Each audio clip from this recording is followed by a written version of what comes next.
membedakan kita, Pak, sekarang yang sedang jaga dengan orang yang tidur? Apa bedanya?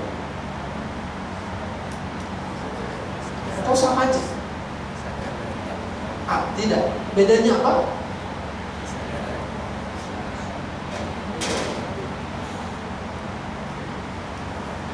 Soal aktivitas saja bedanya.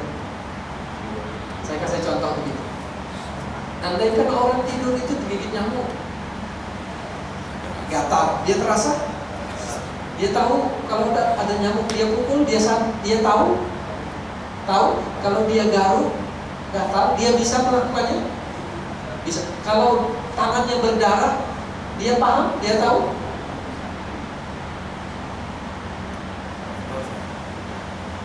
Kalau dia garuk dan berdarah, dia paham?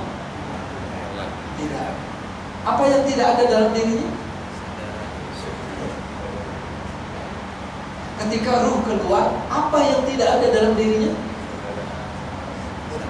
Kesadaran. Kesadaran. Kesadaran itu ada di mana? Kesadaran itu ada di ruh. Kalau orang sholat, ruhnya tidak ikut, berarti dia tidak sadar. Tiba-tiba, udah 3 rakaat. Iya kan? Ini berapa rakaat tadi ya? Itu artinya apa? Ruhnya tidak ikut sholat. Kemana ruhnya? Sekarang saya tanya, kewajiban beribadah itu ada pada ruh, pada jiwa, atau pada badan? Pada ruh, bukan pada badan.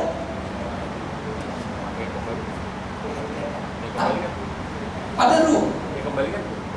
Yang kembali ruh. Jadi yang wajib sholat, yang wajib mengenal Allah, yang wajib puasa, itu ruh, jiwa, apa badan? Badan. Ruh dan badan.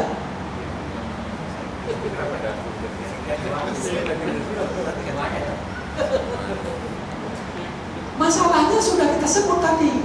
Masalahnya orang yang tidak mengenal dirinya, sholatnya tidak diterima, karena dia tidak kenal Allah. Sekarang saya tanya, orang tidur ini, seandainya dia tidur 10 tahun, berdosa nggak dia karena nggak sholat? Nggak berdosa. Kenapa nggak berdosa? Karena nggak sadar. Karena kewajiban beribadah itu bukan pada badan, bukan pada jiwa, tapi pada ruh. Orang tidur, ruhnya tidak ada, ruhnya keluar. 309 tahun Ashabul Kahfi tidur, atau bahasa lain ditidurkan oleh Allah. Apakah mereka berdosa tidak melakukan ibadah? Tidak. Kenapa? Ruhnya keluar. Kalau begitu, yang mendapat perintah untuk sholat, puasa, haji adalah ruh. Jadi kalau ada orang sholat, ruhnya tidak ikut sholat, artinya nggak sadar. Sekarang saya tanya, tadi kita sholat zuhur, ruh Bapak ikut sholat?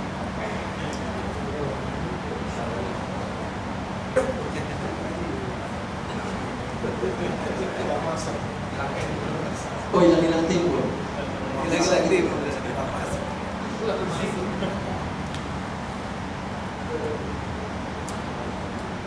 Persoalannya adalah kita pahami dulu bahwa dalam setiap manusia ada 3 unsur besar: fisik, jiwa, dan ruh.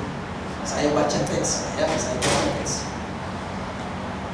Ibnu Arabi mengatakan begini: "I'lam anna hadhihi an-nash'ah al-insaniyah bikamaliha ruhan wa jisman wa nafsan."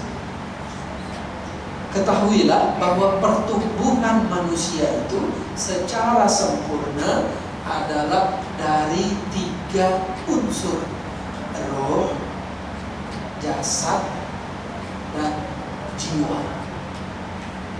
Karena itu kita pertama sekali harus mengenal apa itu jiwa, apa itu roh. Tapi tadi secara gambaran kita sudah mengetahui bahwa ruh itu keluar waktu tidur. Jadi yang ada di dalam badan saat itu adalah, yang ada di dalam jasad saat itu adalah jiwa. Apa yang hilang waktu ruh keluar? Yang hilang itu adalah kesadaran. Yang hilang itu adalah tanggung jawab. Yang hilang itu adalah kewajiban. Karena tanggung jawab, karena kewajiban, karena kesadaran ada pada ruh, bukan pada badan, bukan pada jiwa. Yang satu. Kita stop dulu. Silakan kalau ada tanya. Ini bisa berlaku kapan-kapan. Enaknya setelah selesai, karena sudah jam 1, Ustaz, tolong tutup doa dan sekalian mohon agar Ustaz Dr. Ahmad Roni sekalian Ustaz doakan untuk jemaah kita ya. Nanti setelah badai itu berhubung ini pasti menarik, nanti tanya jawabnya langsung maju saja seperti biasa, karena Ustaz Dr. Iqbal Al-Hamdi subhanallah banyak waktu. Pantul. Baik, kita mau mendoakan beliau. Tapi pertanyaan saya, sampaikan doa kita ke beliau. Sampai. Dengan cara apa sampaikan?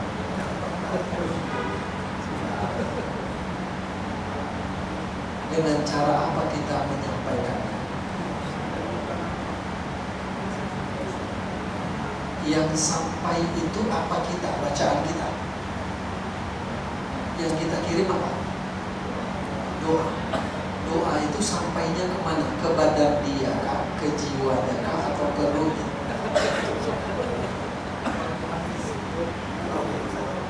Kalau ini nggak selesai, ngapain mendoakan orang? Sia-sia. Nah, saya minta Pak tolong antar buku ini ke lantai 12. Kan Bapak harus tanya, lantai 12 itu ruangan siapa? Iya kan? Kan Bapak harus tanya, ke siapa? Orangnya namanya siapa? Kan harus Bapak tanya. Kalau saya hanya mengatakan tolong antarkan buku ini ke lantai 12, sampai nggak buku ini? Cuma ke lantai 12 ya, tapi siapa yang menerima? Nggak ada. Berarti buku ini nggak sampai.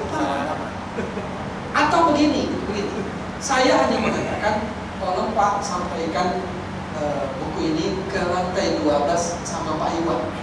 Sampai nggak? Pak Iwan udah berapa lantai 12? Orangnya yang mana? Itu kan harus jelas. Bin siapa? Bin ya. Mungkin kalau di kantor nggak pakai bin. Kalau di kantor jabatan, ruangnya di mana? Tapi itu nanti akan dia. Berat lagi. Tapi kita doakan. Paling-paling nanti Bapak bilang mudah-mudahan sampai. Paling-paling begitu. Cuma kalau tahu caranya insya Allah sampai. Kalau tahu cara, kita baca Fatihah dulu. Ikuti bacaan saya tanpa suara dan niatkan untuk beliau. Al-Fatihah.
kepada saudara-saudara kami